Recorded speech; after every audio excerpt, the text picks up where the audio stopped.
And welcome to Thrift Shop Biography. This is the one about Demi Moore. Thank you for listening. Hello. Hello. So, I found the autobiography of Demi Moore. Right? Or Demi Moore. Demi Moore? Demi? Don't know. What does she say? I don't know. I'm pretty sure it's Demi now, you've corrected me. I think that's how Americans say it. I think English say Demi, but she is American, so it'll be Demi. That's her full name, right? Yeah, she said her mum got it off a beauty product. Because her mum was so obsessed with beauty. Really? Yeah. I wonder what it was. Like Demi Smooth? Demi Glossy? Demi Sheen? Are we getting Demi confused with Semi? No. Seriously? No, French for half is Demi. Demi. Demi. Well, it's French, so we should be saying Demi. Okay. Do you know what? I'm sure she says Demi. It sounds about right, Demi Moore. Yes. She's known as Demi, let's face it. To us, British people, yes. Demi. I do think you should pronounce people's names as they would. That should be the rule, I think, for names. Do you like Demi Moore? Yeah, do you know what? I admit this. I forgot about her. Yeah. Did you think that? I literally read this book and I was like, oh yeah, she was in that. Oh my God, was that her? No, wait. It's like a blast from the past, a time, an era, all those films I've actually forgotten. That doesn't mean they're not good. It's just so long ago. Yeah. And because she's disappeared, I think she has, to me she has, I forgot about her. Same. Yeah. I kind of saw this book on the shelf and I thought, oh my God, Demi Moore. Thought I want to find out what's happened to her because it's a new book. It was only out like a couple of years ago. Oh, right. Yeah. And so I thought, I want to know. Yeah. I want to know more. Hey. Yeah, so same. Like she was everywhere. She really was. 30 years ago. Yeah. 1990, right, was her big films. In the 90s. Yes. It's a long time ago now. Yeah, it is, isn't it? She was around at the end of the 80s, but her big hits came from 1990s onwards with Ghost and stuff. I just think, apart from Ghost, I think I wasn't the right age or demographic for any of those films to be my favourite films.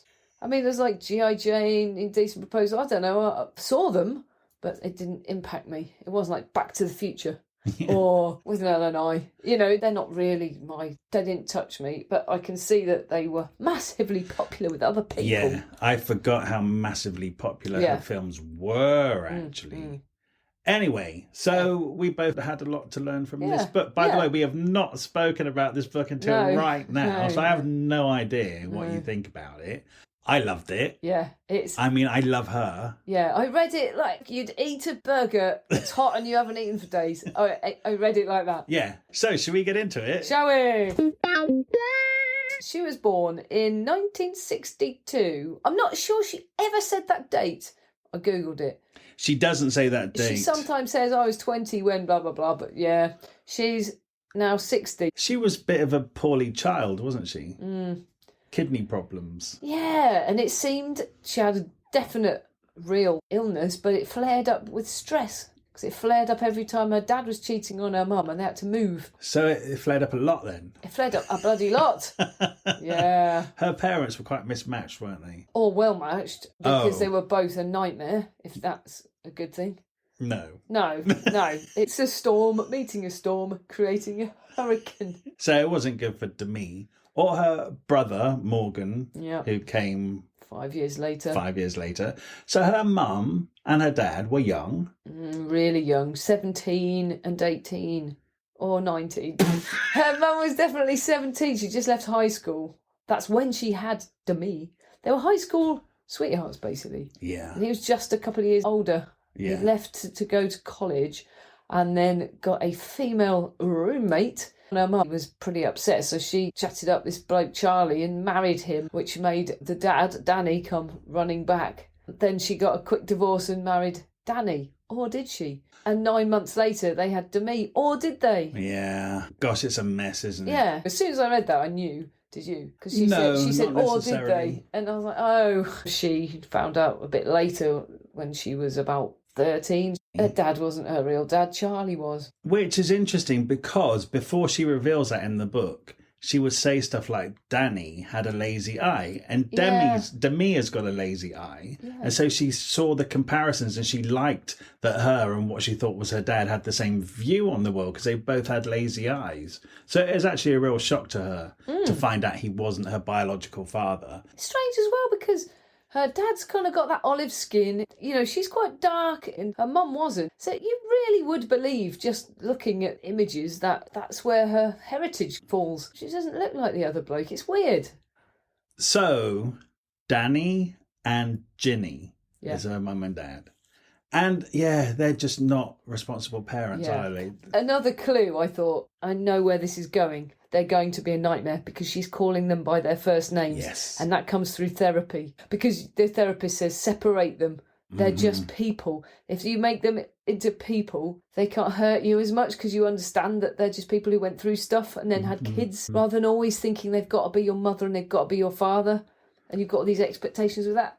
This is a book written with such wisdom, and I think it comes from Demi becoming a mother herself. Yeah. So from looking at things from that perspective, but it's also quite clear that she's been through years of therapy. But she needed them. She bloody needed it.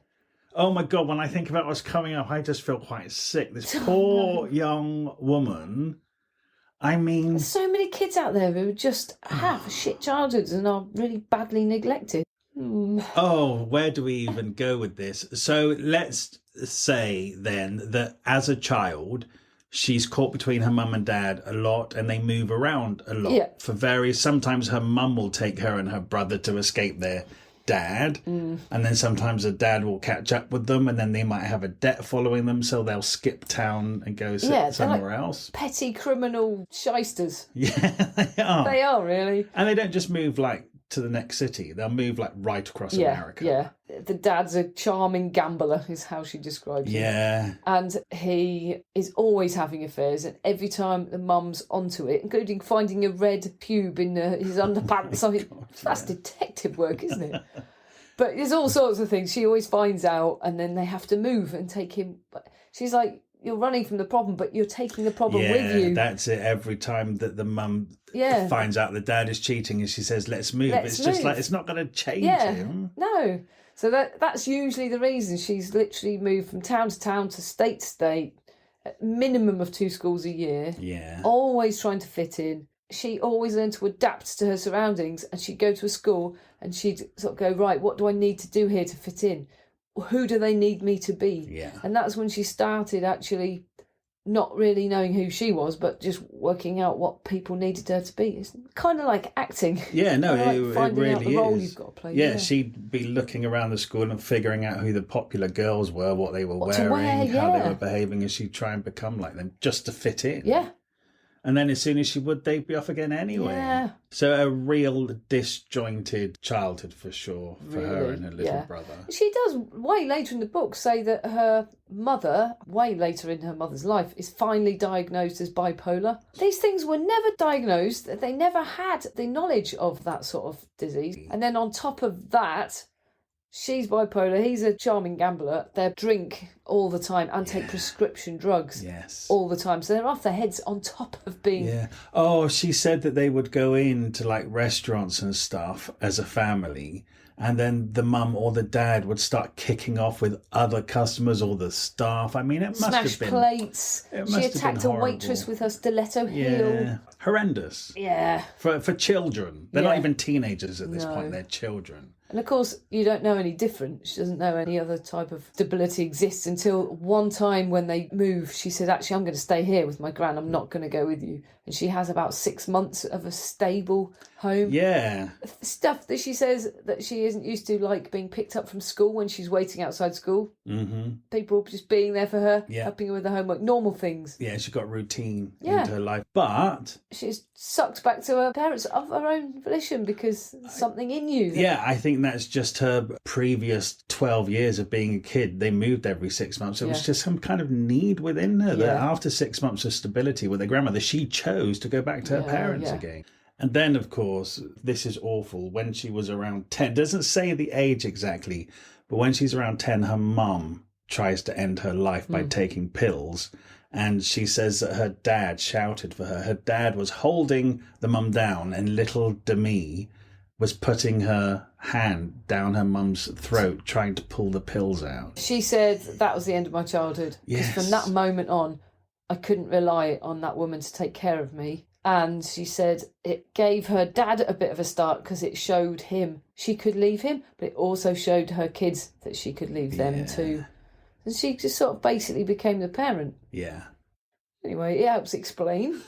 Oh, there are the kind of like, no, when you find out what happens to Demi, there's no wondering where it all came from. It's right there. Oh, yeah. Mum and dad. Yeah, it's really obvious. Yeah.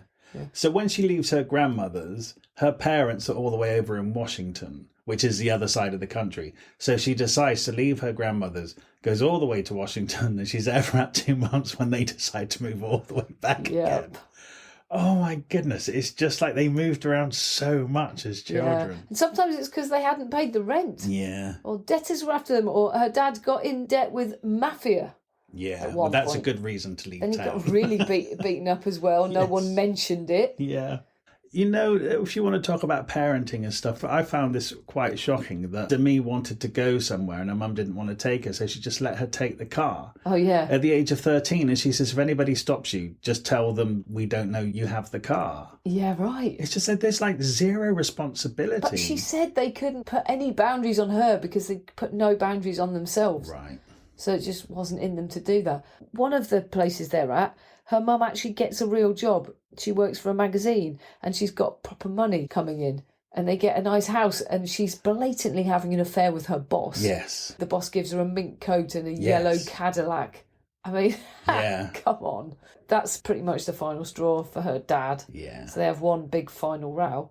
Now her dad leaves. And when she comes home, her dad's gone and her brother's gone. And her mum says, well, he's left and he said he absolutely would not go unless he took Morgan. And she's like, okay, well, I've just lost my dad, but I've also just found out that my dad loves my brother more than me. Yeah. Why didn't he want to take me? Why don't I count for anything? That was before she knew that isn't her real dad. That's awful, isn't it? Yeah, really awful. It's awful anyway, even if she knows it's not her real dad. The fact that he would go and then just say, well, I'll go if I can take my son. I know. Of course, her dad knew he wasn't her real dad, which all makes a bit more sad sense after you know that. So then she's stuck with her bloody mother. And her mother then go to West Hollywood and get a tiny apartment in a big complex. And then, it's really cool. Do you not find it really weird that there's a surreal swimming pool? Yeah, it is. Those sorts of condos, though, with a massive complex but a shared pool, it's very Butlins or a holiday resort in Britain that you still be a working class person and get access to a pool. If there's enough of you sharing it. Yeah, right. So 13-year-old Demi is living in this complex and she's looking over the balcony in the pool and there's a young lady sunning herself in the pool who turns out to be... Nastasia Kinski. Yeah, isn't that strange? It is. Well, it's Hollywood. It's Hollywood, right? And she wasn't even known then. All she sees is this absolutely stunning, beautiful woman by the pool who looks independent and she wants to be like her. She wants to make friends with her. So she does. She finds out that Roman Polanski has brought her to America with her mother to put her in a film. Yeah, how old is she? 16? Nastasia Kinski was 17. Demi Moore is 13. Yeah. Nastasia Kinski is German and she can speak really good English, but she can't read it. So Demi Moore would go and sit down by the pool with her and would read the script to her so she could learn it. Demi really looked up to her and she thought, well, this is what I want to do. I think that was a major influence in her becoming an actor. She thinks, I want this job. She sees it as a job at that point. Yeah. And she says, I'm going to absorb everything. Ask her things like, do you need an agent? How does it all work? So she really picked her brain. I think that meeting really kind of changes that young girl's life. It gives her something to aspire to be. And a way out. Yeah. Her mother starts to have regular suicide bids. Yeah. It becomes regular. It's obviously a cry for help. Yeah, Demi's coming home from school and just finding her mum passed out. Goes on automatic, phones the ambulance. Yeah. It's become a normal fact of her life. And around that time, her mum's also taking her out in the town, taking her to bars, even though she's 13, dressing her up, making her look older. At some place when the proprietor is called Val, let's name and shame him. Yeah. Val Dumas. they're in a restaurant and this guy called Val Dumas comes up to them and says, oh, if you like this restaurant, you'll like my restaurant. Why don't you come? So Mirabelle, he was a restaurateur. which I think is quite famous. So he befriends Ginny and Demi and they go to the restaurant, but it gets to the point where he's waiting for Demi outside the school gate. Yeah, and she's feeling awkward about it. She says that she just thinks, well, I'd rather be driven home than get on the bus. And then they'll stop by his restaurant and they'll have a meal. And she's like, well, it's broad daylight. It's the middle of the day. Yeah. But she does say he's okay, but she feels like he could turn at any moment, basically. And then one day she comes home from school and he's in the house and there's no one else there. Yeah. So he's either got a key or he's been let in and she's completely baffled, really worried about it, and he rapes her. Oh, this bloke is 40-something, she's 13. Yeah. That's just pure rape. And then later on, he says to her, they're packing up the car. Oh, that's right. They're moving out of the apartment and the mum has asked Val to come and help them move. So Demi's like, having to be with him. Yeah, this is the man who raped me and I've now got to help load the car with him. He says, how does it feel to have your mum pimp you out for $500? And she acts like she hasn't heard, and he says it again, those words again, twice, clearly, so she can't miss it. My blood ran cold when I read that in the book. It's so horrible. As if it isn't bad enough she's been raped, to then find out her mum pimped her out. $500, that's all she's worth.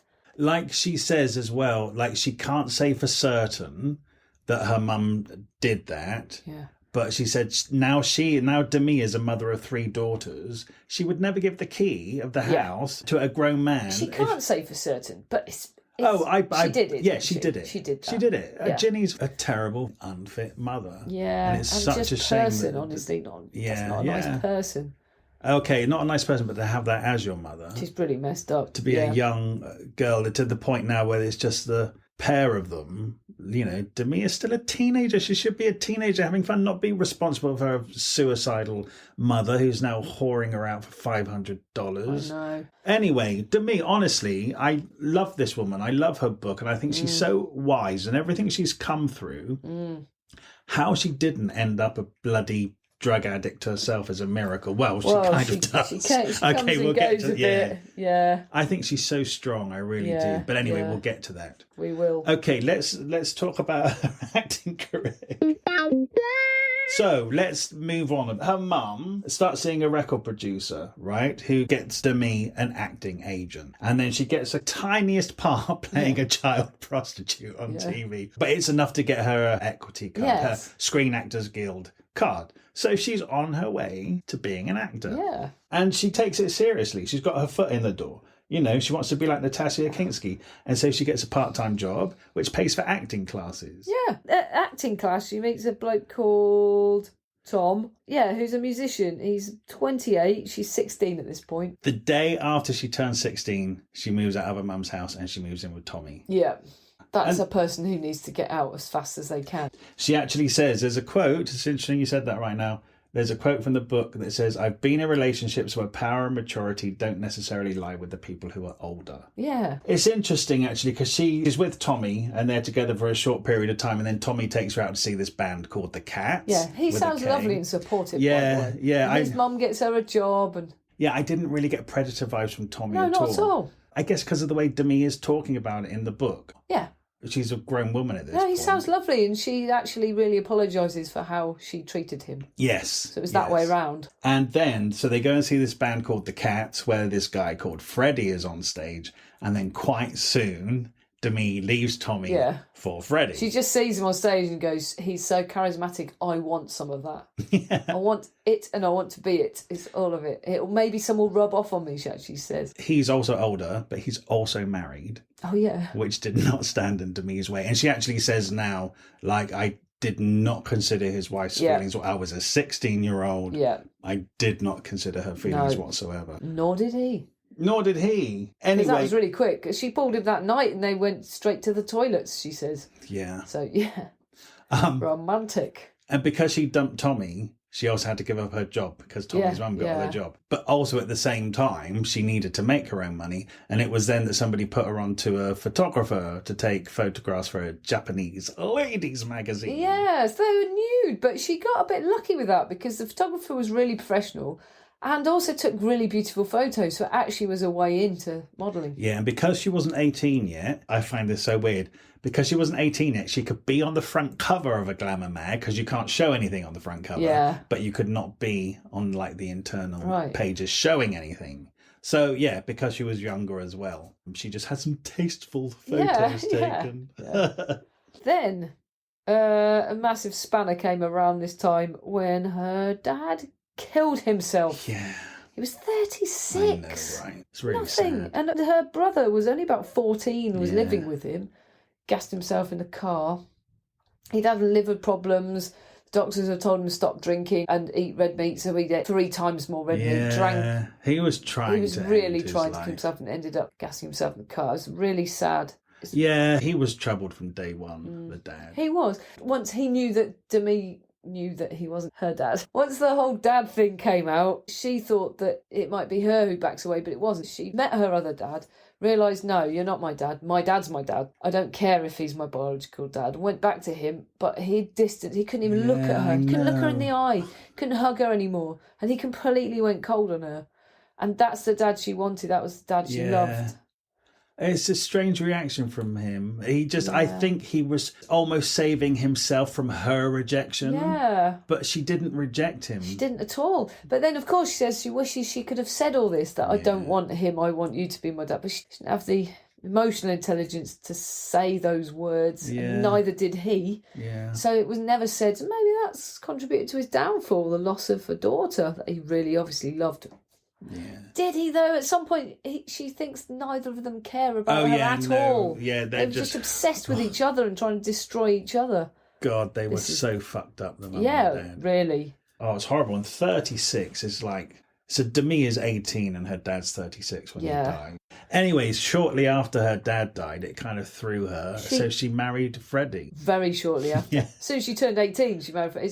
It's running away, isn't it? She knows it was for all the wrong reasons. She knew it was wrong to the point where she cheated on Freddie on her bachelorette night. Oh. She left her own bachelorette party to go off with somebody. I mean, what are you doing? Playing up. Yeah, she's playing up. Yeah. She's got a lot to deal with. Yeah. Anyway, she got signed to Elite Models. Yeah, with John Casablanca, who we read about in Janice Dickinson. Yes, so he signed her, but not only did he sign her, he chose her to go to New York City to look for work. So that's amazing. Yeah. He really had faith in her as a model. Yeah. And she had a working time in New York. So she's in New York and Freddie has gone with her because he's in a band, but, she has this amazing opportunity. And she gets a commercial, which she buys a flat with that commercial. That's amazing. I think back in the day, you did get paid properly for commercials, and also property prices wouldn't have been so astronomical in New York City. You probably, with a decent one-off payment, you could easily get a flat in New York. Yeah. And quite soon, she gets an audition for General Hospital. Yeah, which I don't really know, but apparently it was a classic soap in its time. Yeah. To the point where Liz Taylor was doing an extended cameo. That's amazing. Yeah, I don't know. I don't think we got it over here, but I did know it was a long-running soap opera in America. But I had no idea that Demi Moore was ever part of it. Was it like Casualty? Sort of, yeah. Or Dynasty at a hospital? Dynasty in a hospital. Yeah, I don't know. Like, was it funny? Was it like I imagine it was more like over Crossroads. the top. No. Oh, I've got no idea. No idea. Anyway, she got the part. She got into General Hospital. Yeah. I kind of thought that seemed to have happened so quickly for her. Yeah, well, she's not really an actor. She's been to a few acting classes, which she dropped out of after she dumped Tommy because it was awkward. Oh, yeah. But she hasn't really been trained. So don't forget she has that amazing voice. Yeah, she has a husky voice because she's been smoking since she was 13. She said it makes her sound older than she was. Yeah. And plus, she just probably had that determination. She needed it. You don't have to have trained, I guess. Not when you're young. Learn on the job. If you're young, beautiful. She's young and beautiful and with a husky voice. The X Factor thing, she obviously has something charismatic. So she's on General Hospital. Working on a soap can be quite boring. Yeah. It's labour intensive where you get like a whole week of lines to learn, but then when you're not on set, you're sat in your dressing room. And it's there that she kind of started drinking a little bit. Yeah, she also says she felt really out of her depth and it gave her confidence. And also her fellow castmates, particularly the leading man, was drinking in his dressing room, so she was just joining him for a laugh. Yeah. At that point, it sounds like she's having a laugh, but she never wanted to be like her mum. No. So she was always worried about that when drinking. Yeah. But it got really out of hand. Didn't it? Really quick. So she would go out socialising because she's got a bit of money and stuff now she's in General Hospital. But she says, she doesn't name the person, but she says she goes to a gig by an English new wave band. And she says she's backstage. And she says the last thing she can remember is this English guy telling her to get the fuck out of backstage. And then she blacked out. And she woke up the next morning and couldn't remember anything about it. But she said that's the first time she realised that her drinking could be a problem. I'd love to know who that was. Yeah. It's Duran Duran. Yeah, Simon Le Bon. Yeah, probably. And then she's on a panel with the cast. Oh, yeah. And she's just drunk the whole minibar and can't even sit up straight. Yeah. And that's the point where she realises it could affect her career. She goes cold turkey. Yeah, she quits. But then she gets a job in, is it Rio? Blame It on Rio. Yeah. Yeah, filming in Brazil. Yeah. With Michael Caine. Yep. So, there's two types of cane. There's Michael Caine and cocaine. There is. So she obviously is not a lead in this film. She's just playing a smaller part. So she's got lots of time to hang out. And she befriends a local girl called Zizi, who she's friends with to this day. Yeah, I love good. that. But they must have hit the town hard. Oh, yeah, in Brazil. Coke yeah, they're galore. in Brazil. They've got tons of coke. They've got tons of mates. She's earning really good money. She's hired a nice pad. She's young. She's living it up. But she's not drinking. Yeah, which is the main thing. Because I'm not safe to drink. Just have loads of cocaine. So she comes back with a coke problem. But she really does. And then picks up drinking again. Yeah. Back in General Hospital. So now she's got two problems. Also breaks up with Freddie. Well, she realises that Freddie, they should never have got married. So she divorces him. He's upset, but she agrees to pay him a year's worth of alimony. So she gets more jobs. She's in a film with John Cryer, which enables her to buy a house of her own. Yeah. So already she's earning good money. And she's now got a couple of films under her belt. So she's left General Hospital, getting a couple of films. And then she auditions for a John Hughes movie. Doesn't go so well. But while she's walking out, this kid comes running up to her and says, "Are you an actress?" And she says, "Yeah."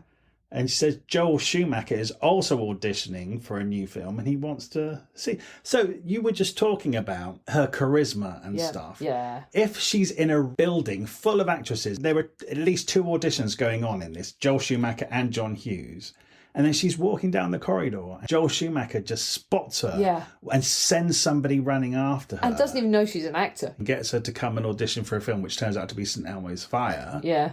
And cut a long story short, she gets a part. Yeah. Which is quite amazing. Did you see that film? Yeah. Is it late 80s? When is it? No, it's early 80s. Oh, it's early 80s. Well, I would say 1984. I think it was too young. I think I was too young. Do you know what? I kind of thought it was quite boring. Really? Yeah. I remember it being around, but I just never saw it. Because all of those like Brat Pack films have started to come out around that time, and I loved them. And so I was really eager to see St. Elmo's Fire, and I thought it was kind of a bit... Oh, right. Probably a bit too grown up for me at that point. That's it, exactly. Good theme tune, though. And Emilio Estevez, isn't it? Yes. Like, acting royalty, legends. The Sheens and the Estevezes. Charlie Sheen, Martin Sheen, and Mr. Sheen. He just flies around the house. He cleaned up at the Oscars. Hey! Why do you think Emilio Estevez kept their actual name? Why do you think he's not Emilio Sheen? For the reason. No, but he would anglicise his name because Charlie Sheen's name is not Charlie Estevez. Oh. He's Carlos Estevez, Is he? I think. Yeah. So Emilio Could have been Emily. Estevez would be Emily Sheen. I'm guessing that's why That's he probably didn't why he change didn't. it. Good. So they hit it Yes. off through Emilio Estevez. She gets to hang out with the acting family. Yeah. Oh, we should say right at the beginning of that film, where she was off the rails and the director said, "You rehab now." She went, "Okay," because it was work related. She went there. They said, "You've got to go on a 30-day program." She didn't even realise she was an alcoholic and a drug addict, and she had to deal with her issues. They said 30 days. She said, "I've got 15 days until I need to be on the set, and it's all I've got, this job." And they ended up agreeing that she could go to rehab and do 15 days of the program if she did it absolutely properly and put 100% in. So she did. because it was for a job and the director agreed, and she stopped drinking and stopped doing drugs at that point for a long time. Then they also provided a counsellor for her who was on set all the time she was there. Yeah. What I find astonishing about this, and she finds it astonishing too, because she writes in the book, she's like, I was no one. It was my third studio movie. They could have just gone with someone else. They could have just got another actress. Yeah, she really did have something about her. And it was an ensemble cast as well. She was like one of 7. She said, I could so easily have been replaced. Yeah. But they really went the extra mile to keep her. And it's amazing. You don't hear stories like that. You hear that they don't really care about the talent. You do, and these people get tossed away, especially women. Yeah. Because, I don't know, somehow they're more damaged and they're more replaceable. You know, it's just a model who can talk sort of thing. But no, she obviously had so much going for her. They really wanted her and they really looked after her. Anyway, Emilio Estevez is what comes out of that film, as well as really great reviews and a career. Sets her up. Yeah, she's on her way. But also, through Emilio, she's going and hanging out with Martin Sheen and this other generation of actors. And she feels intimidated at first because they're also cultured and stuff. She says really nice stuff about Charlie Sheen, actually. Yeah, she really saying does. how sensitive and educated and erudite he is. And how he's misrepresented, even in the roles that he chooses. And she says, if you go back and watch him in Platoon and actually see it through the lens of this sensitive, kind of intelligent man, she says there's so many layers to the performance. Yeah, she says that doesn't come out of nothing. Yeah. Or nowhere or something. Yeah. Well, they're the Sheens. They should be good. But also not to underestimate what it takes to make those performances. Like she says, they all sat around the table and talked about their craft. And up to that point, she thought of it as just a job. So after St. Elmo's fire, she gets a film called About Last Night. Have you seen that? No. Oh, it's just people having sex. Oh. It's Demi Moore and Rob Lowe having sex. Okay. Of course, now she knows Rob Lowe, and he's Emilio Estevez's best mate, so she's having to do sex scenes with him. It's based on a David Mamet play, Sexual Perversity in Chicago. Oh, and I've seen that. Well, that's brilliant. Yeah. So it's a film version of that, just with lots more sex with beautiful people. But anyway, the director is Ed Zwick. She doesn't audition. He just says, I really want you for this film, but you have to lose weight. And then all of a sudden she's like, what? So that really is the beginning of her. Now she's fat. And it's the beginning, because the next one, you're too thin. Then you're too muscly, then you're too... And she's just... But also because she's now been through rehab and she's quite sure she's not drinking and she's not doing drugs, she's actually has turned to food. And she knows she's put some weight on. True. But nobody has taken her to one side and says, if you want to be in this film, you got to lose weight. And it's a big deal, this film. She gave up smoking as well, of course. And that's really hard for people always replace cigarettes with food. But she said that unlike drink and drugs and cigarettes, you can just go, no, I am not having any more, and that's easy. Your negotiation is over. It's a no, it's a hard no, but you can't not eat. Yeah. What's interesting about this stage of her life, where she's having these body issues, is that she does her one and only play on Broadway, which requires her to be completely naked on stage. So she's on Broadway in this play where she's naked on stage. Emilio Estevez is filming Stakeout somewhere else in the country, but because she's on Broadway, she can't visit him. Word gets back to her that he's been having an affair. So she dumps him, but they stay friends.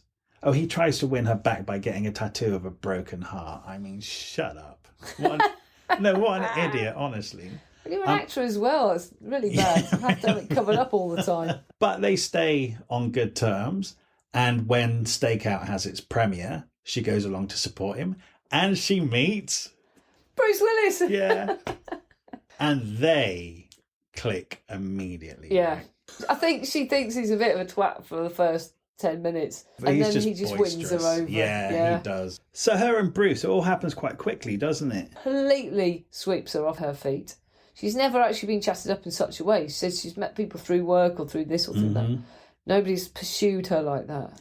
The next day, he calls her up and says, what are you doing? She says, well, I'm just going to go and visit my aunt and uncle. And he says, I'll come with you. And she's like, well, that's really weird, but his house is on the way, so she picks him up. They just end up having a really nice day together. And then so she says, she actually says they're rarely apart at this point, just from basically meeting. Yeah. Then within a week, they're an item. Yeah. Then they go to Vegas. And he says, let's get married. She says, all right then. She said the big thing they had in common is they both wanted a family. They both had unsettled childhoods and both wanted to put down roots and have a family. And they talked about that straight away. And within a year, she's pregnant. They got married. Yeah, they went to Vegas for a laugh and then bloody got married. And then she says she can trace it back. She got pregnant in Vegas. Yeah. And then TriStar, the film company, because they were both up and coming. Because at that point, Bruce Willis had only done Moonlighting. No, he's a big TV star. He hadn't done Die Hard yet, which was his first done Die Hard. Yeah, so no, TriStar gave them a massive wedding. TriStar were going to launch him as a film star, so it was a good opportunity. Yeah, lavish wedding. And Little Richard was basically the vicar. Little Richard conducted the ceremony. That would be amazing. Hilarious. Just to keep us on track, Demi is 25 at this point, and she gives birth to her first daughter called Rumour. Rumour. It does seem to say rumour in the writing. I've never heard it spoken. Oh, it's Rumour. Is that how you pronounce it? Yeah, Rumour. Her mum is still a problem. Her mum is still making many suicide God. On their wedding attempts. night, the police are called because she even says, I can't remember which exact thing, but I remember at 2 a.m. on my wedding night, the police called because her mum was doing something. Yeah. In her house that she was staying at. Yeah. She's just... Do you know what? It's Mariah Carey vibes again. Yeah, it is. And who else have we just done? Tina Turner. Yeah. They all look after their horrible mums. Yeah, true. Yeah, these very famous rich women really hang on to their terrible mothers. How have they become very famous rich women? Right. From running from their mothers. Somehow it's a very good combination. So at this point, Demi pays for her mum to go to rehab and she cleans herself up. And as a way of saying thank you, when her mum comes out, she sells stories about Demi to all the tabloids. Yeah. I mean... all lies. And then the next thing she finds out, all these international papers are all offering her this much for that, this for that. Photos of her when she's young, photos of her and Bruce Willis in a hot tub, photos of her baby. She begs her to not post the picture of the baby, which she doesn't, but the rest, she can't talk her out of it. God, honestly. And it's so Bruce, Demi, newlyweds, little baby, very happy as a little family. And Demi thinks, she gets an offer to be in the film We're No Angels with Robert De Niro and Sean Penn. Brilliant. Her career's going really well. Bruce Willis turns around to her and says, this isn't going to work. Yeah. And Demi's like, what are you talking about? Falls out of her world in that one sentence. So Bruce Willis wants Demi Moore to stay at home and be the mother and the wife. I have to say, the whole thing's really annoying. Why didn't they have that conversation before? Well, because I don't think she thought they needed it, because when they got together, she was very much a film star. That's very, very true. But why didn't they have that conversation, though? No, why didn't he say have that conversation then? She didn't need to do it. Why would she assume anything would change? He assumed she'd stay at home once she had a kid, and she assumed she'd go to work, and they didn't bloody talk to each other. Anyway, luckily, Demi Moore does not listen to Bruce Willis because he's off doing all of his shitty films. Yeah, well, that's the old and it's good that she doesn't listen to him, because the next film she gets is a rather big one. Ghost. Yeah. Did you like it? It's so weird. I forgot it was her. I know it was Patrick Swayze. And I know it was Whoopi Goldberg. I'd forgotten it was her. Really? Yeah. Oh, she's as much part of it as any of them. Yeah, just blanked her out. It's like she's faded in the picture. It's because she's a good actress. Hey. It is. It's what we were talking about Judi Dench. Every single film, it's Judi Dench. Yeah. Demi Moore, if you don't remember, it's because she embodied that character. It's probably true, actually. Well, I need to watch that again because I know it's a great film. Until I read this book, I didn't realise actually what an interesting film it was, because she says it's like three films in one. Yeah, it's a comedy, it's a love story, and it's a thriller. And then you think, oh my God, it is. It is. It's true. Yeah, films generally don't do all three things. And it became a massive worldwide hit. And everybody was kind of like, it's just this teary rom-com, but then actually it ends up getting nominated for 5 Oscars. And no one could throw a bowl on the pottery wheel without it seeming like porn, for probably still to this day. Oh yeah, well that scene of them both at the potter's wheel, that's undoubtedly one of the most famous scenes in cinema history. It's probably point, the two at the front of the Titanic. That's exactly what it is. Yeah. the one thing that frustrated me, but I wanted to talk about Patrick Swayze a bit more. Yeah. She says like a couple lines Sounds about lovely. him. He sounds lovely. And because he sounds lovely, I want to hear more about him being lovely. Yeah. I don't really know too much about him. He was quite private. No, I watched a documentary about him, but that's for another time. Yeah. She also said what an amazing experience it was to film Ghost, how everybody was in sync and everybody was looking out for each other. Because she said the film with Robert De Niro and Sean Penn wasn't like that. Fractures because Sean Penn didn't get on with the director. Sean Penn's an arsehole. Could be that. Also, what's really interesting about Ghost obviously requires Demi to cry a lot. Yeah. And she found that she couldn't. And she was really worried about being... not just on the camera, but she didn't cry as a person. Yes, that's why she couldn't do it. So they got an acting coach, Harold Guskin, who taught her to breathe and taught her to connect with the emotions. And she said it changed her life. It centered her. And ever since, she's been able to process her own emotions in real life so much more. Isn't that incredible? Yeah. A lot of these films, she says she always takes way more out of them than that, like the therapist or the rehab or learning to connect with your own emotions and be a real human. She said up to that point she thought there was a chip missing in her brain, that she couldn't feel emotions, but it probably was. Didn't know how to. She just shut down. Yeah. Because she had so many horrible things happen to her when she was a child and a young woman. Exactly. I loved that, reading that. It was an acting coach. It's such a life's school, isn't it, for actors, it being in films. You learn so much. You get specialists in all sorts. So Bruce Willis then is going off to make a film called Hudson Hawk, which is a massive tug. Do you know that film? Yes. It was flopped, didn't it? Yeah. It's a brilliant flop though, isn't it? Oh, is it? Isn't it? I don't think it's brilliant. I don't know. Anyway, he was just about to go off and film it. Yeah. And he looks up to Demi and says, I don't know if I want to be married. Yeah. Bombshell again. And she's like, well, you are married and you have a kid, so what are you going to do about it? And she needs firm ground, and she's got totally shaky ground under her. And she's already unstable. How the hell she stays sane?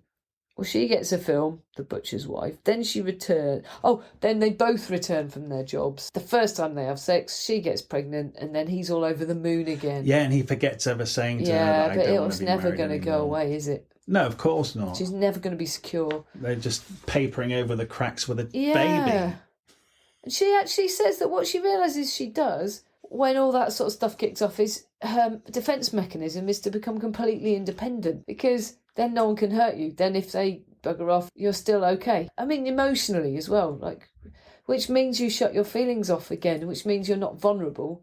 But it also means you're not connecting.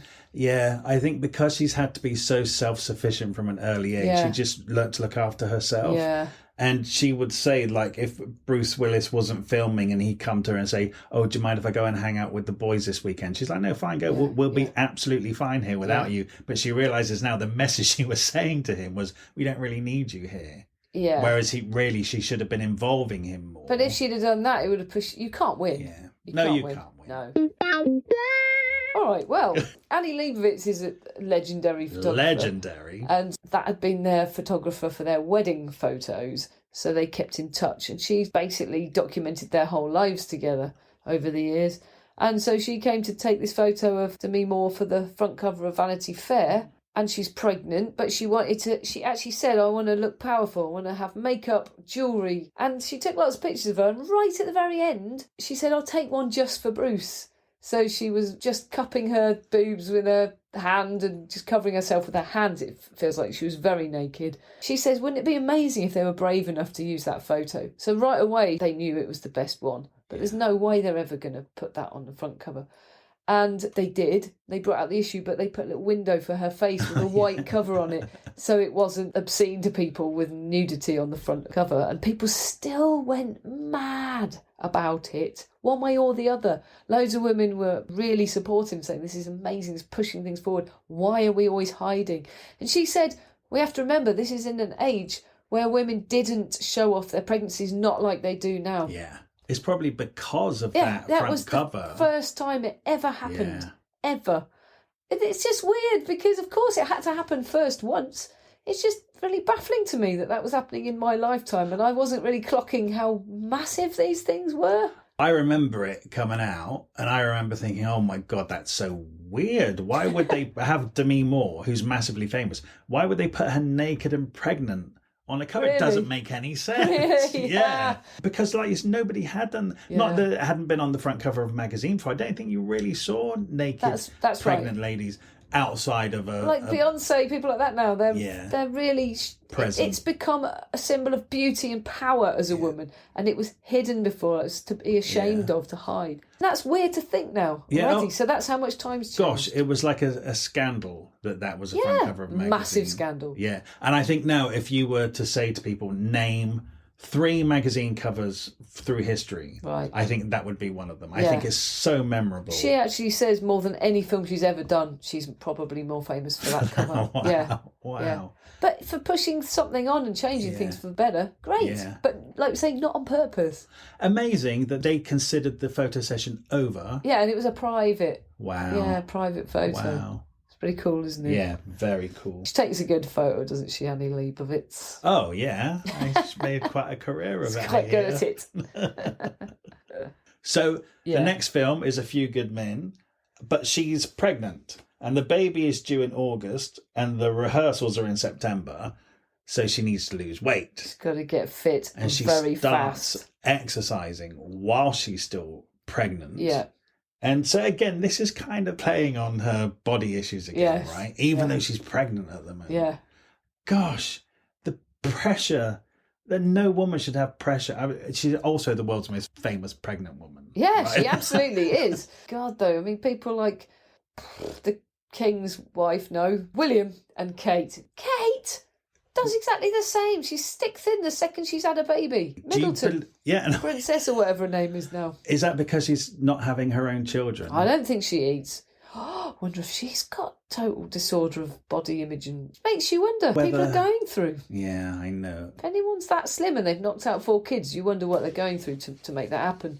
It's another thing that this book has made me think, and Mel C, is that as a girl, the people you're looking at as an idol who are beautiful and slim and muscular and everything, you aspire to be that. You have no idea how unhappy they are because of looking like that. Oh, do you know the most shocking thing I learned in the last 10 years? One of the biggest selling celebrity Keep Fit DVDs, the person on that DVD had major surgery to change their body. So it's just ridiculous. We put these people up to try to...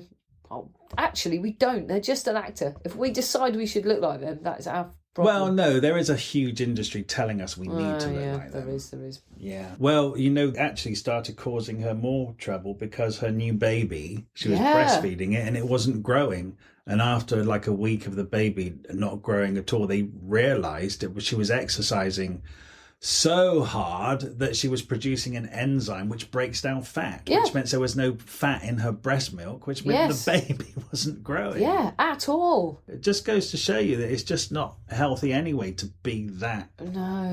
Well, it's not natural. It's excessive exercise, isn't it? Because if it's natural, you'd still be able to grow a baby. Yeah. So she does A Few Good Men, which is another big hit of a film. This is another amazing accidental feminist push forward. Yeah, you're right. Because she says her and Tom Cruise, a man and woman in the military who get court-martialed, and it's really serious. They're fighting for their lives and their careers. And one of the executives is saying there should be a love scene. We need a sex scene, not love. With Demi Moore and Tom Cruise in the same film. They obviously need to share. Yeah, and the director's saying absolutely not. It would really harm the story. It would demean how important it is for them to fight this court-martial. And then the executive said, well, why do you even need a woman then? Yeah, right. Oh my God, that's the only reason you'd put a woman in that part, is if they're useful for sex, basically. Yeah. When I read that, I was like, oh, and she's like, oh. But of course people would think that because it's the military, it's a man's domain. So she was accidentally pushing things forward. She got cast in a man's role without having to be classically what a woman's for. Yeah. Just to be a person, not a woman, to be a person. Brilliant. This is great stuff. This is really breaking boundaries. Whilst at the same time these boundaries were happening, same in G.I. Jane, they're saying that warfare isn't the same as it used to be. There is no front line anymore where you have to particularly be strong. War is fought in all sorts of ways. You don't necessarily have to be at the front of a battle line. So there's no reason anymore that a woman shouldn't be in the military. There's millions of jobs you could do. That discussion was happening at the same time as she was portraying these parts. She was just the first one to do it. Amazing that she's just actually, I'm realising, even not through reading the book, through talking about it to you, she's way more important I know. than I ever considered. Yeah. Yeah. I'm saying it's happening by accident, but actually it was this strength of character that was coming through that was... Also, you say she's much more important than I ever met. It's because quite often the first person to do stuff is not the one that people remember. True. They kind of pave the way. That she definitely paved the way because she got slammed for so much. She got knocked really so much in the press. Yeah. Then the film Indecent Proposal comes. Which, I remember that film. Do you? That's one I've never watched. I loved that film. Oh, really? Yeah, I thought it was great. And so she's just come off of A Few Good Men, where she's had to be this athletic military woman. Yeah. But she has to do various sex scenes in Indecent Proposal. Yeah. And the director says to her, can you put on a bit of weight, please? Because I don't want you looking like a man. And he said to her, you will have control over the sex scenes. We're going to film lots, but I promise I will give you final control. So you're not going to show anything that you don't want to show, but can you put on 10 pounds?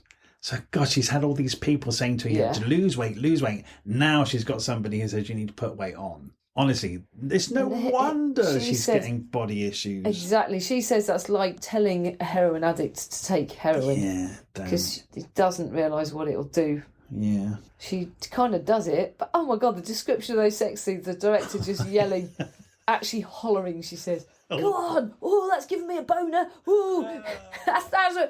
grab his dick, all that sort of stuff. She's like, you're literally trying to have a sex scene, but is with Woody Harrelson, who's like a brother to her. Yeah. Was it Glenn Close who tipped her off? Yeah, that he's going to yell at you. And then she said it sort of worked in a strange way. Yeah. And then when she has the Robert Redford ones, he's sort of doing it more romantically. But then she watches it and says, I didn't need that clause because he did it. It was beautifully put she says it's a film that makes her look most beautiful. Yeah. Weirdly, not having a feminist bone in my brain at that age, whenever that was, I thought it was a really romantic film and quite interesting. Whereas women were apparently slamming it, saying if a man was sold, you call it slavery, but he sold his wife. And she says she didn't see it like that either.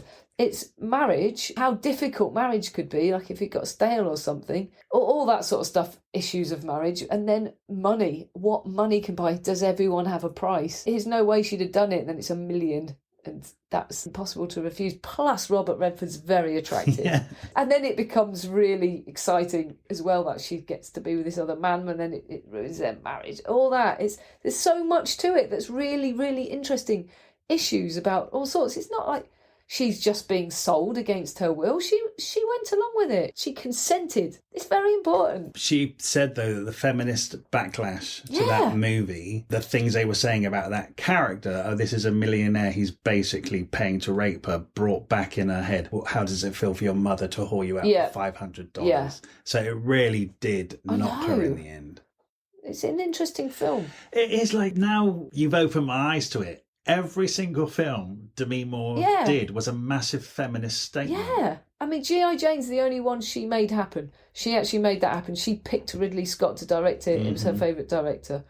All of that's coming from her. That really is her making a big feminist statement. The rest of it, and I guess she chose her roles, but they chose her, and then she chose them.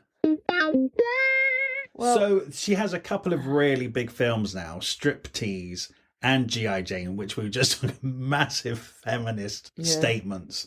But also, she is now the highest paid actress in Hollywood. Yeah. But she gets a lot of backlash for that. It's like, this woman can do everything. Let's start calling her Gimme More. Gimme More. I think that's quite a cool nickname, really. It's good. But like, Bruce is getting almost double her wage, and no one even mentions it. He's getting 20 million for Die Hard. She got 12 million, and she gets vilified. It's complete sexism and misogyny. Yeah. She's really attacked all the time for being a strong woman. Yeah. Did you know that she was the highest paid woman in Hollywood at any point? No, isn't that incredible? Yeah, no idea. Like we said at the I beginning. know more about Joan Crawford than I know about Demi Moore, and I lived through this. She was in our lifetime. Yeah. Yeah. Amazing, actually. It is weird. I guess it's because she disappeared for I think that is it. It's just faded away. Anyway, by the way, she had a third kid called Tallulah. Tallulah, that's right. Well, Popped another one out.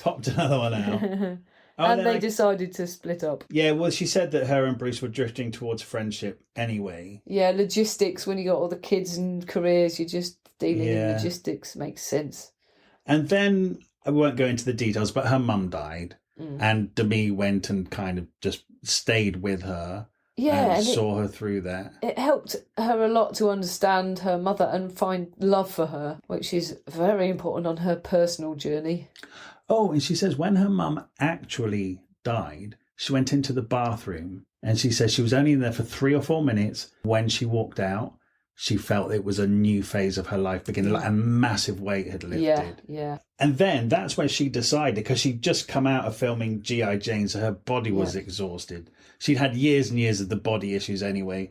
And then her mum died. And then in 1998, she just decided, I'm going to spend the next 5 years just being a mom at home. She said forever. It's just that 5 years later, she had an irresistible opportunity. And also, because the final section of the book is called Surrender. So she also went back and went, do you know what? I'm not going to do the gym anymore. Didn't even go back in that room for years. Yeah, turned it into an office. Oh, forever, yeah. She said, I'm not going to regulate my food. I'm just going to eat when I'm hungry. She basically let it all go. And she lost weight and became healthy and normal. So she surrendered. It was a big thing all wrapped up in her mum, wasn't it? Yeah. And that goes, and a lot of it went. 5 years passes.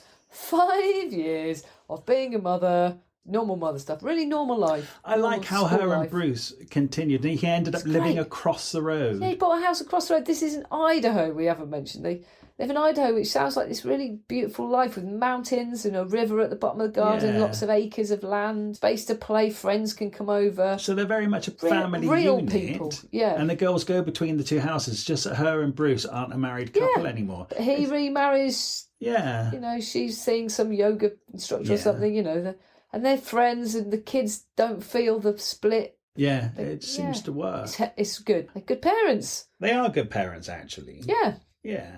5 years later, Drew Barrymore goes, oh, we're doing Charlie's Angel, the second one, full throttle. You've got to be in it. We wrote the part for you. No, you have to be in it. Yeah. The part's written for you. No one else can do it. Come on. Eventually she goes, all right. Yeah. So she's drawn back into the... Now, I don't even remember her in that film, and I've seen that more than once. The second one. I've just blanked her out. She's a blank spot in my brain. Yeah, it's weird. I love that film. How do I not know she's in it? Weird. Anyway, she has a very positive time. It's all females being excellent together, and she's doing promo for it in New York. Goes to someone's house for dinner and meets this very attractive young man, 25 years old, she is 40, called Ashton Kutcher. Yeah. He was famous for doing a TV show, that 70s show. Yeah. And then he'd also done Punk'd, which is how I know him. And he'd made that happen. It was a hidden camera show. He does seem, and she talks about him very highly here in the beginning, that he's 25 and he's doing stuff. He's getting stuff done. He's got his head screwed on. Yeah, he's a highly motivated, really intelligent, interesting and he's buying fellow. Houses and stuff. Yeah, he's not... He's bought a plot of land. Yeah, he's not a loser. Mulholland Drive, because he's building a future. Yeah. He's actually quite grounded. She didn't pay him any attention until he says, she's on the phone saying goodnight to her kids, and he says, that's the most beautiful thing I've ever heard. Suddenly she goes, bing. Oh my God, potential father to my children. Loves children. But he did love children. But then she also realises that she probably swept him off his feet a bit by taking him on a private jet and taking him to her 3-story empty apartment in New York with this stunning view of New York.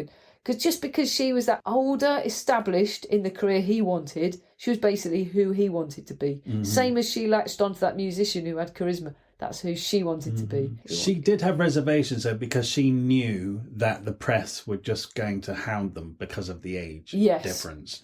And I thought it was so clever what they did when they went to the premiere of Charlie's Angels, is that she went arm in arm with Ashton Kutcher and Bruce Willis. And the kids. Yeah. So all 3 kids. Straight away, it's just like, here's everyone here. There's don't start stories playing them off against each other. Oh, Bruce is gutted because a younger man, blah, blah, blah. Do you know what? I do like Bruce Willis. I do like Demi more. They had their differences, but they just seem to be so grown up about sorting them out. I agree. And they were head over heels in love. Demi and Ashton. Completely in love, yes. Oh, it made me a bit sick reading it. He was hosting Saturday Night Live, and every time he was off camera, he was just constantly texting. Yeah, but that's a little bit lost as well at that early stage, isn't it? They just poured their hearts out to each other, and she told him about being raped and stuff, which she'd never told a single person.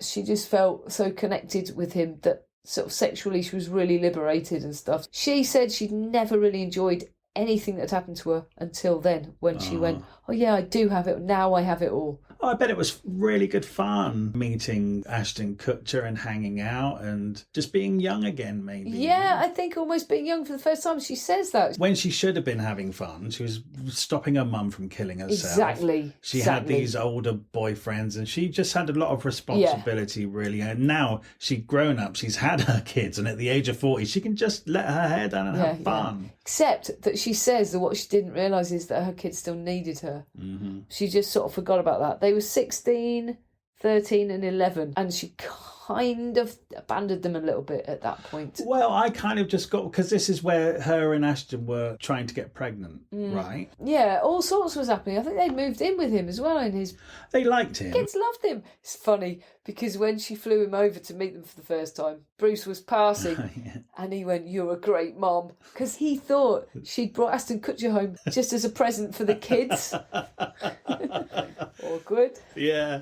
At 25, her 16-year-old daughter would have had a massive crush on him. Yeah, right. If it wasn't her mum's boyfriend. Yeah. Totally. Well, she still might have done. Still might have. And that might have been actually some of the cause of the friction between Demi and her daughter. They might have been jealous. That. I'll invent it. They might very, have. very probable that they were jealous of their mum. Yeah. They were trying to have a kid together. She got pregnant. She got to 6 months and had a miscarriage. Oh, it's so sad. And the heartbreak of that, obviously, was enormous. But she said she found a note from her youngest daughter that said, "You may have lost your baby, but I'm still here." Yeah. That's how much they were going, "Mum, right. I need you." Yeah. You can understand that they'd have lost her for a while there, but she says that Ashton Kutcher and that relationship became her new addiction, and she put everything into being the best partner for him she could be.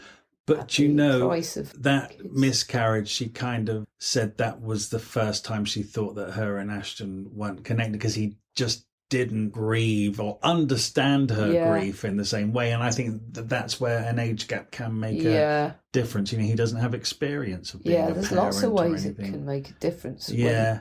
But also, she really beat herself up doubly because she had started drinking again and smoking. Yeah, she started drinking because he drank, and she wanted to be that girlfriend that you can have a drink with and go to a party with. And she'd been sober for so long. Like 20 years or something. She thought it just won't hurt to have a little sip of beer here and there. And then I think they were at some big car race or something, and she found herself, she kept going back to the minibar and topping herself up, and it's just like when I read that I was like, Demi, no, you've done so well, just step away. Yeah, if you don't have a stop valve, you'll never have one. And she started proper drinking again. Yeah. Then then your kids have lost you. They're seeing a different energy from you. They don't recognise you in the same way anymore. But do you know what the best thing to do in that situation is, don't you? Stop again. Go to rehab. Get married. Oh yeah, of course. So they got married. I love the fact that they kept it quiet and just told everybody it was a housewarming party. Yeah. And then when everybody got there, it turned out it was a wedding. Yeah, it said Lucy Liu came in late with a housewarming gift under her arm and looked both bewildered and really happy. Yeah. But it's also just so wrong. If she had that therapist, then she'd have been going, no, seriously. Well, it wasn't long after the wedding where Ashton Kutcher went off to do a film with Jennifer Jason Leigh. Demi is just like, I'll come and visit you on set. And Ashton said to her, no, don't, because I don't think Jennifer wants you there. And Demi's really like, what, where has this come from? Anyway, I don't think Ashton knew that Jennifer Jason Leigh had the same agent as Demi. Yeah. So Demi sent a message through her agent saying, what's going on? I'm really sorry if I made her feel uncomfortable. Yeah. That sort of thing. And then she gets a message back saying, what the hell are you talking about? I never said that. So it turns out that Ashton didn't want her there. Yeah, and he didn't know how to say it, so he dissembled. Gosh. Yeah. So he already is sending quite clear messages to Demi now that he needs space. Yeah, I guess she's grieving as well. She probably just clung on to him a bit tight. Yeah. But also, he's 25. He wanted all the good times and wanted the family. He didn't want grief and the hard times. Wanted it to be light and fun and I'm guessing. Anyway, so Demi just starts drinking more. On her 46th birthday party, she's down in the tequila shots. He basically he wants to end it and he doesn't know how, and he can't say the words, so instead he sleeps around until he gets caught, and he blatantly wanted to get caught. Yeah. He went for people that exposed him, like almost on purpose. Were you not kind of like a bit baffled by her kids one by one? Well, Tallulah, who's the youngest, who I think is 17 at this point, gets in trouble with the police for underage drinking, right?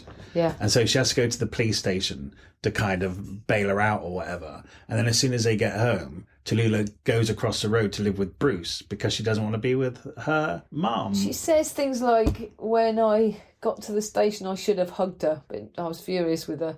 No, but I think she did the right thing. I think you do need to be tough with your she obviously had years looking back wondering what it was that she did. Yeah. But I think it was probably the whole build-up, drinking, grieving, basically ignoring her kids. I'm sure not completely, but I'm sure she was going through the motions a bit with them. But she does say it comes to a point where all three of her daughters cut her off. Yeah. And it gets to the point, the next sentence in the book is like, I was completely baffled. Yes. And when I read, I'm obviously reading her account of it, I'm equally baffled. Yeah. So you've been reading between the lines. It's really harsh. Yeah, I'm reading between the lines that whole build-up, they were really neglected. And then she does say, if they were led by my example, I cut my mother off for 8 years. She only reconnected with her mother when she knew she was dying, didn't she? Do you know what? No, I have to defend Demi here. Yeah. Because her Demi as a mother and her mother yes. and Demi's mother as a mother are two completely different things. Yes. Demi's mother was just a horrible old... Yes. Right? She also wasn't just drinking. She got into a prescription drug spiral as well. So maybe she was hell to live with for a while. Maybe she was a nightmare for a while. I am reading between the lines. Yeah, that's all right. We do. They're also teenagers as well, so they're going through something anyway. Yeah. But totally cut her off. She had her 50th birthday, not even a phone call. Oh, this broke my heart. So they say to her, if you want us back in your life, you have to go to rehab, which did make me think, reading between the lines, okay, she's worse than she's making out in this book because her daughters have given her an ultimatum. Go to rehab, we'll be in your life again. She goes to rehab, she finishes it, they still ignore her. They don't. An important part of rehab is having the family meetings. They don't go. Yeah. They don't support her. When she comes out of rehab, they still ignore her to the point when nobody calls her on Christmas Day. She has her 50th birthday. Nobody gets in touch. No. Mother's Day, nobody gets... 3 years. At this point, I think the daughters are bang out of order, actually. Yeah. That's not going to help your recovery, is it? No. I don't think Demi was that bad. Do you know what? There's a real problem when you are the daughters of massive film stars and you have money. And also, I think your mum is overcompensating for how horrible her mum was. You think you're hard done by, but actually you don't know the meaning of the word. Yeah, I think they're spoiled. It's possible. And I think actually Demi did a really good job bringing them up until she met Ashton Kutcher. And I think those girls have a lot to be grateful for, actually. And I think they really fucking dumped her at a time where she really needed them. She did say it did her the world of good to find out what really being alone was like, and that she could do it. Because she's looking for the positives in every situation. Yeah, there's that. That was a horrible time, shit. I'm sure. Yeah, it's really shit. Yeah. Hopefully they're all right again now. They are. Yeah. Because Bruce is not well at all at the moment. Oh, wow. He's got Alzheimer's. Oh, no. And they're really all rallying around him and looking after him and stuff. Okay, so they've come together. Yeah. But that doesn't mean that... I didn't know that. That's awful. Oh, yeah. It's a couple of years now. Anyway. Oh, so just going back to Ashton quickly, they're still talking about having another baby using IVF and stuff, and they start that happening, and then Ashton turns around and says to her, this isn't working, I want out. And she says she was baffled by that because 1 week earlier he'd sent her a message saying, I am the luckiest man in the world to have you. I think he was really wrestling with guilt about how to end it, and I think he had moments. Because, for example, when he was fucking this 21-year-old, he was sending her flowers saying, you're the best boy. Yeah, so he was just wrestling with it. Do you think it was ultimately because he was just a young man and it was all a bit much? I just think men are dicks. Don't you think? And they need to use them. Well, Ashton Kutcher is about 30 at this point. He's just a very good-looking man, famous in Hollywood. He doesn't want to be. Yeah, he doesn't want the same woman all the time. He wants to go and have fun. And also, I think, is he married now with a few kids? I've got no inkling about what he's up to. Because if he wanted a family, he probably wants a younger woman who can have about 3 or 4 kids. You know, because that would have been the last one. You know, if she's 42 now trying to have a kid and talking about surrogate, it's like, then you're just going to have an older woman with one child and you probably just want a younger one and I don't know. I think he probably just wanted to shag around, didn't he? Probably that. Yeah. Probably a bit of both, because the one would be conscious and the other one would be subconscious. Yeah. Do young men think about wanting families? Well, he already had said he wants one, which is why I think that. Mm. Lots don't. So good riddance to Ashton, really. And actually, I'm quite glad that she's still in touch with Bruce, because I think that was a better relationship. I agree. Yeah. Yeah. And actually, Bruce is very lucky to have had Demi, that she's still in his life looking after him now. Yeah. I'm sure he still has his other wife, actually. Oh, I'm sure he does. Yeah. But it's nice that Demi still is... Well, it's the kids and everything. It's a family unit. Those kids are lucky they've got a mother like that, to be honest with you. Yeah. I don't like those daughters, not after really cutting their mother off. I might keep an eye on them for a minute and see what's going on with them, see how they are and if they're nice or not. Well, I've just been really won over by Demi in this book. Yeah. It's weird. I saw this book in the shop and I just thought, I thought we might know more about Patrick Swayze and ghosts and stuff. I had no idea any of this happened to her. Well, me neither. I thought it would just be a fun book about a few good films. There's always a paedophile. Thank you so much for listening to this episode of Thrift Shop Biography. We love making this podcast and we're absolutely thrilled that so many of you are already listening. We're new to this and you could really help us out by leaving us a review somewhere, wherever you listen to this podcast. And if you could share us, tell your friends about us or drop some links on social media.